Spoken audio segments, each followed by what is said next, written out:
Right, joined by manager Steve King after yesterday's game against Slough Town in the FA Cup. As you can see, it's slightly different. It's done virtually instead of in person. But Steve, thank you ever so much for coming on and giving us your time. No problem, mate. Yeah, Steve, let's talk about yesterday's game then. Obviously, it finished Dartford 0, Slough Town 1 in the FA Cup qualifying second round. You've obviously watched the game back.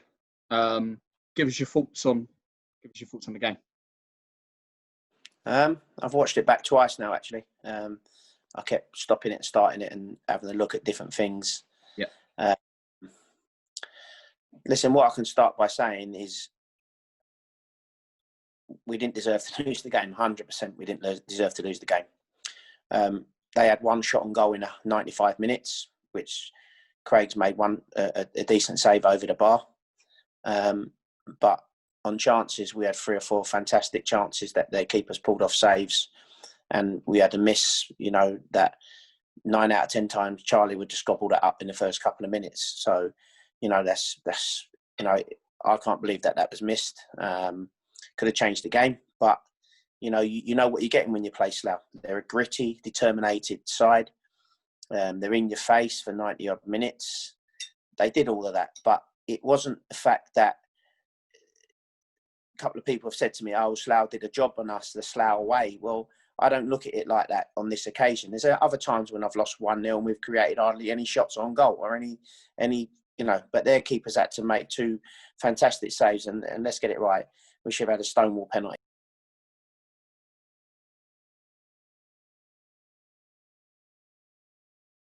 It's just not even, it's ridiculous. I've seen it back time and time again.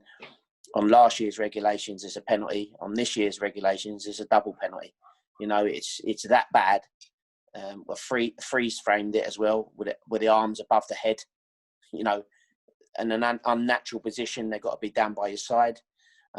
This guy, the player's had his arms above his head, and the referee could not have been in a better position, being 7 yards away from it. So I think that's appalling, shocking officiating. Yeah, like you mentioned there, Steve, let's kind of digest the game a little bit, because we will get onto the handball situation. Because, like you say, it's I can't, even watching it back myself, I can't quite believe how he's completely missed it. But it was an early chance in the game, right at the start, really, for Charlie Sheringham, where it kind of flicks off Elliott and he puts it just wide. If that goes in that early on, it completely changes the whole complexion of the game, doesn't it? Yeah, of course. First goals always normally change games, and especially against Slough, because they have to come out with a different approach. Sort of the game plan they're going to play. They haven't changed. They never change. That's the way they are. And you've got great results throughout the years doing it the way they play. And let's get it right. They got into the playoff finals, quarterfinals last year. So they're no mugs. We didn't turn up and play someone 2 levels below or this and that. We played a team that, on paper, achieved more than us in the league last year, up until we knocked them out of the playoffs. So we got to give respect totally to Slough, because we haven't lost to a side that's way down the pyramid, or I don't want to mention clubs' names and things like that to disrespect them, but we've lost to Slough. Now, on this occasion, it wasn't about Slough doing a Slough number on us. It was about us not taking our chances, and a goalkeeper that made probably 1 or 2 very, very good saves. The one from Jacob, especially, you see that so late, to get that over the bar was a fantastic save for me. But we should have had a penalty long before that, and Charlie should have put us 1 up long before that. So when I hear certain people say to me, "Oh, did they do a Slough number on you?" No, they didn't. They caused us 1 shot on target in 95 minutes. They hurried, hassled, as they do. It's how their game is. But we had chances, and if we were clinical, we should have took those chances, and we win the game quite comfortably. So on this occasion, it wasn't the Slough way that we lost the game. We lost the game for not taking our chances, and obviously the ref not giving us that penalty. And then, to add insult to injury, giving them a penalty that was never a penalty in a million months or something.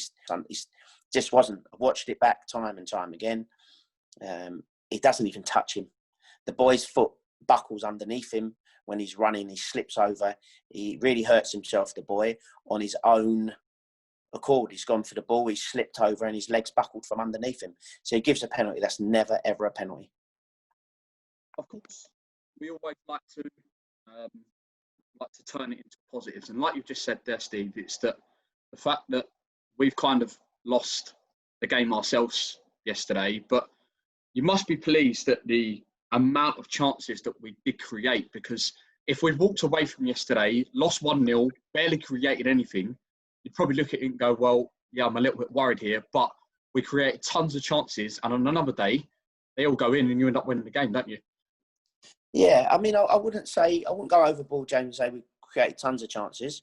We created 2 or 3, 4 good chances along with a penalty, and we should have won the game. We should have won the game. Like I said, I look at the stats and facts, and the stats and facts are they had 1 shot on goal in 95 minutes, which Craig King tipped over the bar. I've watched the game back, moments in the game, different moments. I've watched the game twice. Because I like to feel that, oh, well, let me see that again, let me see that bit again, and things like that. I'm not saying he's sitting here for 1 minute saying we were outstanding. Not at all. I won't try and kid anybody if we was. But I think we set our own standards, and that's the problem. So we take on 6 National League sides, don't lose to any of them, 4 wins and 2 draws or whatever it was, 3 draws. And everyone thinks all of a sudden we're the Harlem Globetrotters and we're going to steamroll everybody. Well, it's not going to work like that. We're going to lose games this year. It's just the nature of it. But we've lost the game yesterday in a way that we wasn't outplayed. We missed the chances. We wasn't by any stretch. There was players playing below their capabilities. 100%, I agree with that. But we take them chances. We win the game 1 or 2-0. Nothing said. So for me, it's not about systems. It's not about shape, because we played that shape the whole of pre-season and not lost in 7. And it's not like we've not played no one. We scored a fair number of goals. We scored 5. We scored 3.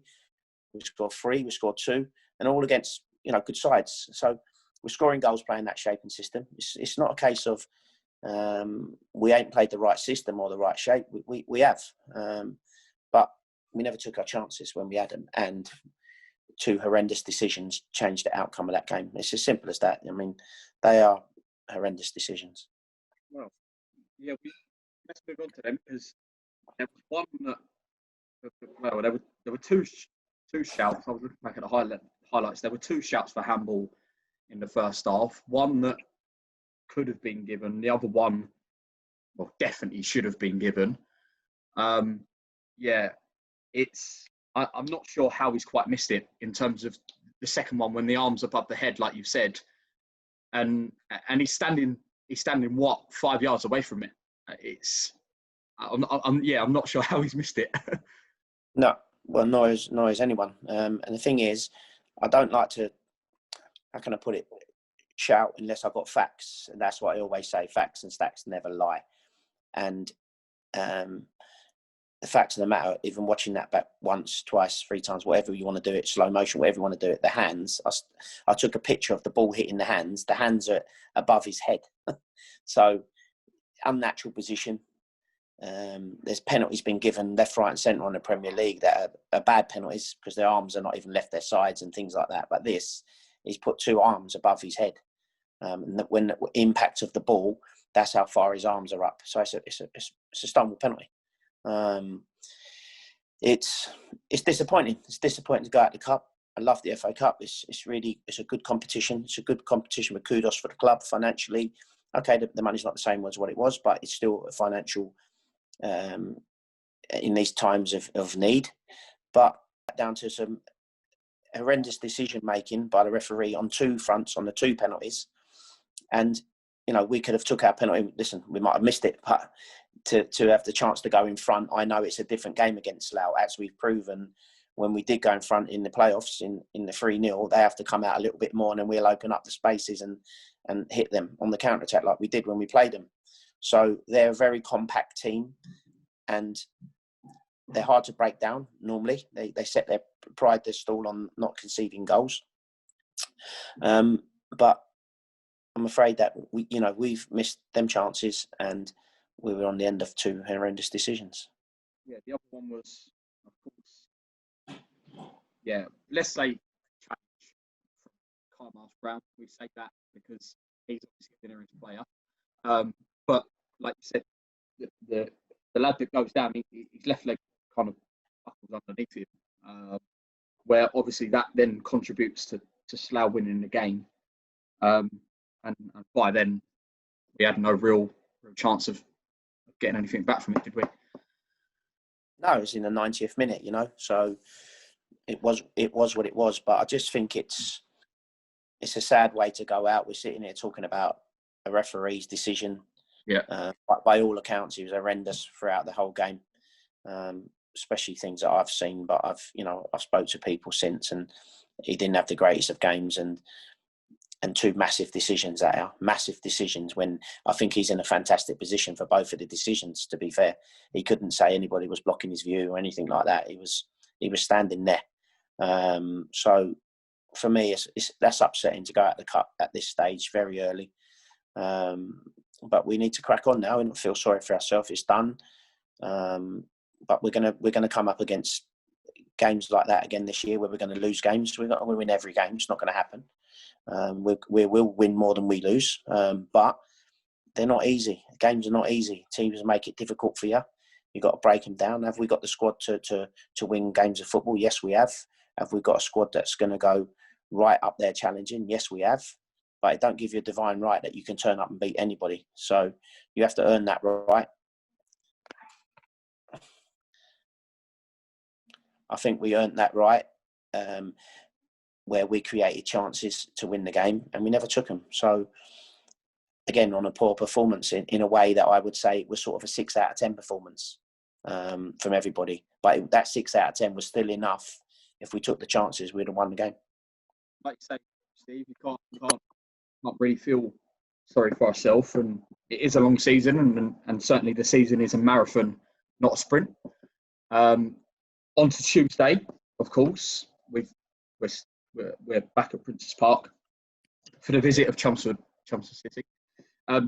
What sort of tests are they going to post coming to Princes Park? Every game is a tough game in this division. It holds different tests, you know. I know they lost 2-0 to Kettering yesterday, so they'll be looking to put that right Tuesday. It makes it an even more difficult game. I know their manager has sort of said that he sees us as a benchmark of where their team's going to be or have been, because we played them the last game of lockdown when we beat them 3-0, and we was outstanding that day. And he said it was the best team he had played against this season. So he wants to see where his team is, his new team that he's put together up against us this season. So there's respect there, and there's respect for me because I respect every single opposition we play. It's going to be another tough game. Everybody's going to want to beat us this year, and that's a fact. Like you said there, he's obviously looking to see what he wants from his side and sees Dartford as a benchmark. What are you looking to see from our boys, obviously, one being a response from Saturday? Yeah, listen, we've lost to a 90th minute penalty. So we haven't just been Man United by Tottenham, have we? So we've lost by one, you know, by the odd goal on a 90th minute penalty that shouldn't have been. So I always said my highs I don't get too high, my lows I don't get too low. I've always said that.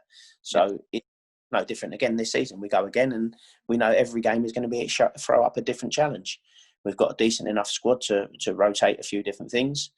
We'll obviously make some changes, because I look back at some individuals, and I don't think they were at the races in that particular game.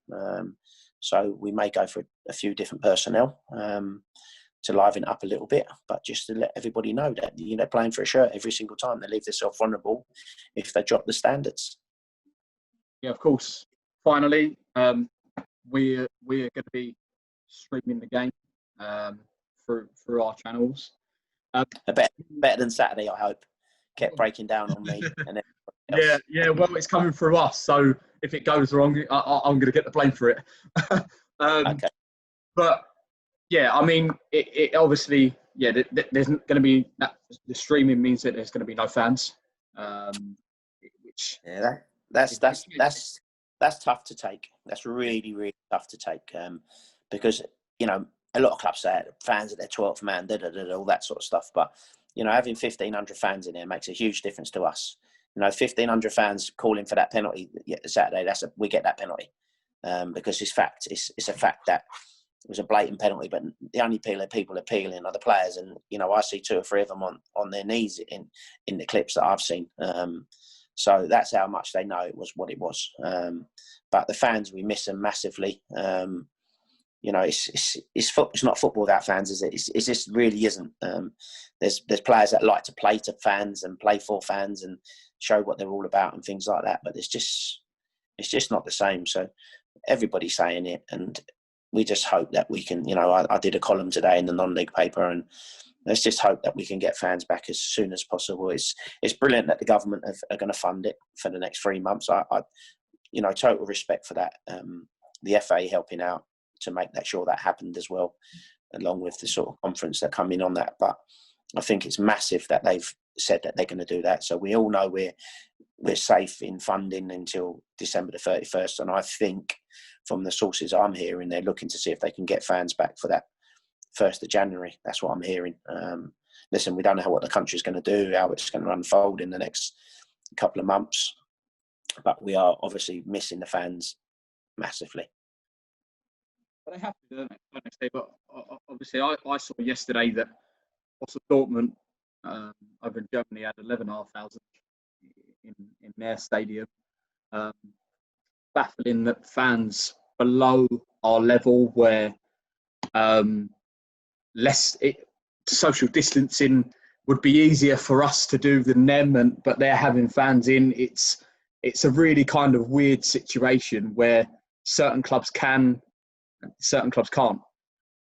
Yeah, but we all know it's a mockery. We all know that. Everybody knows it. Everybody said it. It don't make sense that, you know, your reserve team can have 200 in there, but the first team can have no one in there. So it is mental. Everybody knows it's mental. The people that's made those decisions, I don't know where they've come up with those decisions, because they obviously don't understand football. They don't understand the logistics, how it all works. And you know, we proved that we had 700 in for the pilot game, and we can handle that no problem. And these lower level sides, you know, you hear it that if step 3 are at home, they can have fans, but step 2 fans can't. If they're playing a step 2 side, they can't have fans in the same ground. I mean, what's that all about? Yeah. This disease doesn't discriminate against what level you are, what person you are. It's easy crazy. Unless someone gets hold of it, then, you know, God knows how long this is going to drag on for. Perfect. Cheers for your time, Steve, and all the best. Yeah, see you Tuesday. Cheers, bye.